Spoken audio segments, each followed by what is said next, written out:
ब्राह्मण कुल संदेश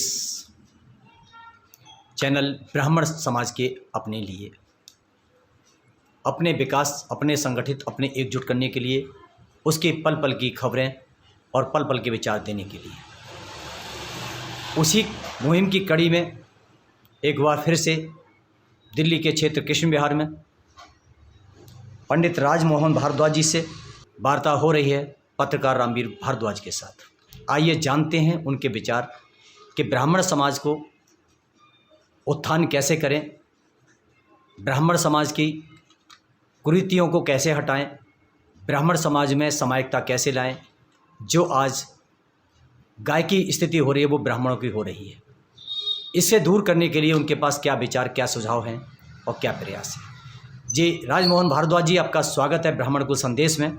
आप विप्र बंधुओं को बताइए कि हमारा ब्राह्मण समाज जो छिटक विटक हो रहा है उसको हम कैसे इकट्ठा करें और कैसे अग्रसर पथ पर लाएं। जी राजमोहन भारद्वाज जी, आपका स्वागत है ब्राह्मण कुल संदेश में। आप अपना परिचय देते हुए और विप्र बंधुओं को बताइए कि कैसे उनके उत्थान के लिए हम कौन सा रास्ता अपनाएं। मैं राजमोहन भारद्वाज, निवासी कृष्ण विहार।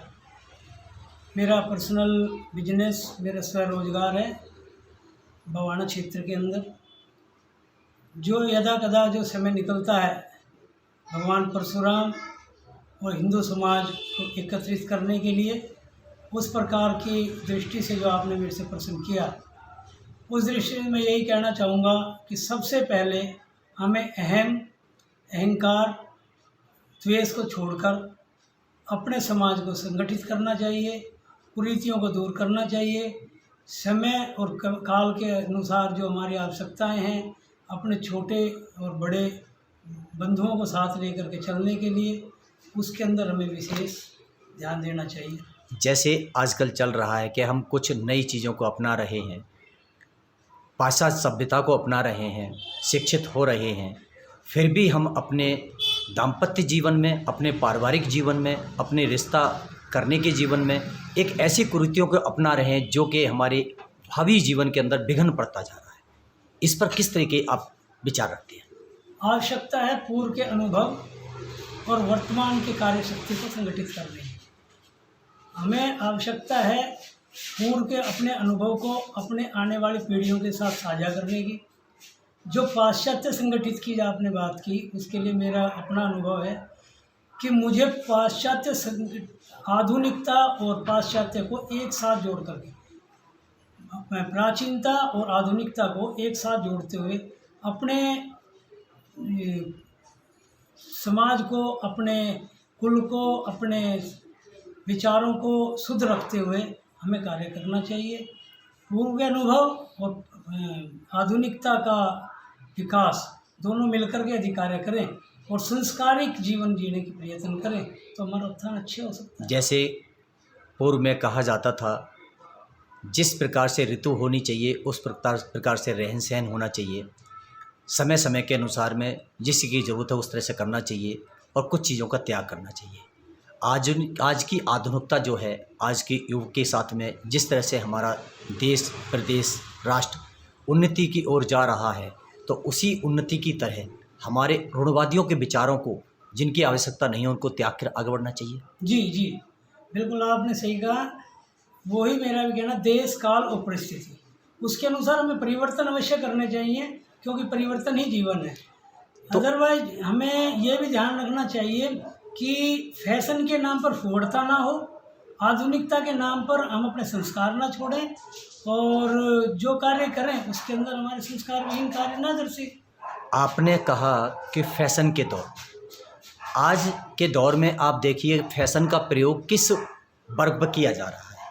फैशन के तौर पर देखिए कि मुस्लिम समाज ने ना तो अपनी नमाज छोड़ी है, ना टोपी छोड़ी है। सिख समाज ने अपनी दाढ़ी कटार नहीं छोड़ी है। जैन समाज ने अपना आधुनिकता नहीं छोड़ी है। और इसके साथ में क्रिश्चियन ने अपना संडे का जाना या ईसा को नहीं छोड़ा है। उनके पास में उनके जो भी सिविल कोड चलता है, जो भी कपड़े चलते हैं, उनको वर्तमान कर रहे हैं। बाकी जो वर्ग बचा इसी पर ही सारे प्रयोग क्यों कर रहे हैं कि जो भी फूहड़पन है खाने का, पीने का, चलने का, वो सब कुछ अलग है। इस पर आपका कैसा विचार? जी, इसके ऊपर एक सबसे बड़ा मैं अपना विचार रखूँगा कि ये कुठाराघात केवल ब्राह्मणों के ऊपर नहीं, ये कुठाराघात हमारे हिंदू समाज के ऊपर है। क्योंकि ब्राह्मण जो है हमारे पूरे हिंदू समाज के या सनातन समाज के ढांचे को लेकर चलने वाला एक वर्ग है। ब्राह्मण को तोड़ना एक हिंदू समाज को पूर्ण को खंडित करना है। तो इसीलिए सबसे ज़्यादा जो सॉफ्ट टारगेट है वो ब्राह्मण समाज को माना गया। तो ब्राह्मण समाज को खुद दिखाई नहीं देता, वो तो बुद्धिजीवी इतना विशेष है, उसके बराबर बुद्धि किसी के पास है नहीं। तो ब्राह्मण समाज ऐसी भ्रांतियों में क्यों जा रहा है? और उसके साथ आप देखते हैं कि बीच में एक कुछ वामपंथी टाइप के कहते हैं कि साहब ये एक पाबंदी लगाई जाती है, आज़ादी पर विरोध होता है। अरे भाई, आप अपनी छोटी छोटी चीज़ों को कवर से ढकते हैं, गाड़ी के लिए कवर ढकते हैं, कार को कवर ढकते हैं, आप मोबाइल को कवर ढकते हैं, तो शरीर को ढकने में कौन सी आपत्ति आती है? जी, वही मैंने कहा था कि फैशन करें, आधुनिकता के साथ हमें अपने संस्कार नहीं छोड़ने चाहिए। हमें फैशन तन ढक करके भी हो सकता है। तो अपने ब्राह्मण समाज के लिए आपका क्या विशेष? मेरे समाज के लिए सबसे प्रथम मेरा यही वो रहेगा कि अपनी पहचान को नहीं छोड़नी चाहिए, अपने संस्कार को नहीं छोड़ना चाहिए। अपनी पहचान छोड़ करके कोई भी व्यक्ति अपने उच्चता को प्राप्त नहीं कर सकता। शिखा, यज्ञोपवीत, तिलक और समय समय के ऊपर जो है ना अपने शिक्षा का आदान प्रदान, ये कार्य हमें अवश्य करने चाहिए और जितना हो सके इसका प्रचार प्रसार भी करना चाहिए। ये थे राजमोहन भारद्वाज जी, इनके विचार कि आज जो फैशन, आज जो आधुनिकता चल रही है वो हमारे परिवारों में चल रही है। हमें अपने परिवारों में थोड़े संस्कारों को मजबूती से बताना होगा, बच्चों को सिखाना होगा, शिखा के ऊपर, यज्ञोपवीत के ऊपर, ललाट पर तिलक के ऊपर, और अपने यहाँ जो भी संस्कारिक पूजा पाठ पद्धति चलती है उसके ऊपर, और उसके पूजा पाठ के साथ साथ रहन सहन और एक वस्त्र आभूषण पहनने की भी सत्यता दिखानी पड़ेगी। इसी के साथ इनके विशेष अनुभव के साथ अगली बार मिलते हैं, तब तक के लिए धन्यवाद। जय भगवान।